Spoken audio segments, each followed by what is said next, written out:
अस्सलाम वालेकुम दोस्तों। हजरत अली की पैदाइश 13 रजब यानी 15 सितंबर 601 ईस्वी में जुम्मे के दिन काबा शरीफ के अंदर हुई। हजरत अली दुनिया के पहले और आखिरी शख्स थे जिनकी पैदाइश काबा के अंदर हुई। आपके वालिद अबू तालिब और वालिदा फातिमा बिनते असद हैं। अबू तालिब पैगंबर मोहम्मद सल्लल्लाहु अलैहि वसल्लम के सगे चाचा हैं, यानी आप रसूल अल्लाह सल्लल्लाहु अलैहि वसल्लम के चाचाजाद भाई हैं। आपको दुनिया असदुल्लाह के नाम से जानती है, जिसका मतलब अल्लाह का शेर होता है। आपने महज 10 साल की उम्र में इस्लाम कबूल किया था। आप दूसरे शख्स थे इस्लाम कबूल करने वाले हजरत खदीजा के बाद। 11 रजब को जब हजरत अली की पैदाइश का वक्त करीब आया तो हजरत अली की वालिदा हजरत फातिमा बिनते असद खाने काबा के करीब आई और दीवार पर हाथ रखकर कहती हैं, ऐ अल्लाह अपने वली का ज़हूर फरमा। बस इतना कहना था कि खाने काबा की दीवारें खुलने लगी और हजरत अली की वालिदा खाने काबा के अंदर दाखिल हो गई। ये मंजर हजरत अब्बास अपनी आंखों से देख रहे थे। जैसे ये मंजर आपने अपनी आंखों से देखा तो लोगों को चीख चीख कर कहने लगे कि अबू तालिब की ज़ौजा खाने काबा के अंदर चली गई, आओ खाने काबा के दरवाजे खोलकर उन्हें बाहर निकालते हैं। ये बात पूरे मक्का में फैल गई और चंद ही घंटों में एक बड़ी तादाद काबा शरीफ के बाहर जमा हो गई।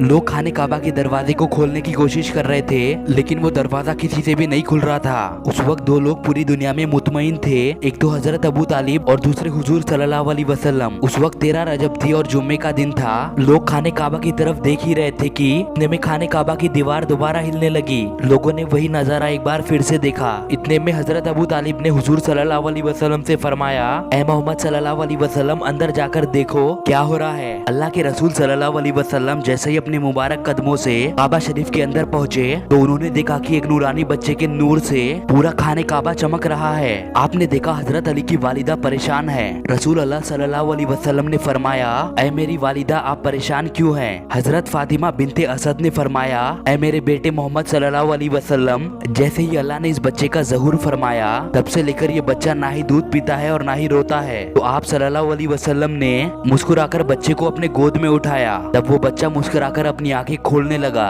जैसे ही आप सल्लल्लाहु अलैहि वसल्लम उस बच्चे को गोद में उठाकर बाहर आते हैं तो वहाँ मौजूद सारे अरब के लोग उस बच्चे के नूर में झूमना शुरू कर देते हैं। लोग आपस में मशवरा शुरू कर देते हैं कि इस बच्चे का नाम क्या रखा जाए। तो अल्लाह के रसूल सल्लल्लाहु अलैहि वसल्लम फरमाते हैं, ऐ लोगों आज तक इस तरह किसी भी बच्चे की विलादत नहीं हुई। इस बच्चे की विलादत अली है, अफजल है, आला है और अल्लाह की भी यही मर्जी है कि इस बच्चे का नाम अली रखा जाए, यानी वो बुलंदी जहाँ तक कोई पहुँच ना सके। और बस अली अली के नारे लगने लगे। और जब हजरत अबू तालिब हजरत अली को लेकर अपने घर की ओर जा रहे थे तो एक मुनाफिक ने कहा, ऐ अबू तालिब क्या तुम वो रस्म नहीं करोगे जो हर बच्चे की जाती है? मक्के में एक रिवाज था कि पैदा होने वाले बच्चे के ऊपर सांप छोड़ते थे। अगर सांप बच्चे को मार देता था तो वो ये सोचते थे कि ये अपने बाप की औलाद नहीं है, और अगर सांप कुछ नहीं करता था तो वो ये सोचते थे कि ये बच्चा अपने बाप की औलाद है। हजरत अबू तालिब ने नबी अलैहिस्सलाम को देखा और हजरत अली को देखा और कहा, लाओ उस सांप को जिस पर तुम फक्र करते हो। हजरत अली के ऊपर वो सांप छोड़ा गया। वो सांप हजरत अली के करीब आता है तो छोटे हजरत अली अपने छोटे छोटे हाथों से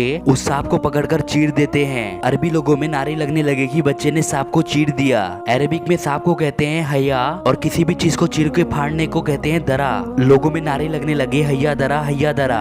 ये आवाज फिजाओं में गूंजकर ऐसे मालूम होने लगी कि मानो कोई हया दरा नहीं बल्कि हैदर कह रहा हो। इस आवाज को सुनकर हजरत फातिमा बिनते असद ने आसमान की ओर देखा और कहने लगे, ये मेरा बच्चा हैदर है, वो शेर जो सांप को चीरकर 2 टुकड़ों में तकसीम कर देता है। तो दोस्तों ये था एक छोटा सा वीडियो हजरत अली की पैदाइश के ऊपर। अगर आपको ये वीडियो पसंद आया तो please like share comment subscribe कीजिए। बहुत जल्दी मिलते हैं अगले वीडियो में, तब तक के लिए बने रहिए हमारे साथ।